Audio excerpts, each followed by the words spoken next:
Hey guys, welcome to Kitchen Porcupine. Today I'm gonna show you how to make fruit glaze.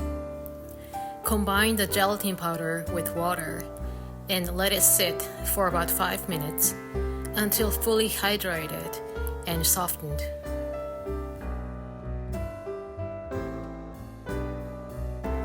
Microwave the mixture for about 20 to 30 seconds to melt it.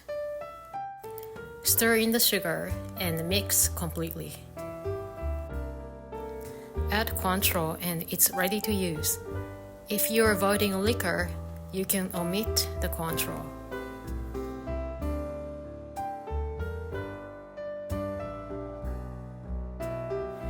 This glaze can be kept in the fridge up to 3 weeks with Cointreau or 1 week without Cointreau.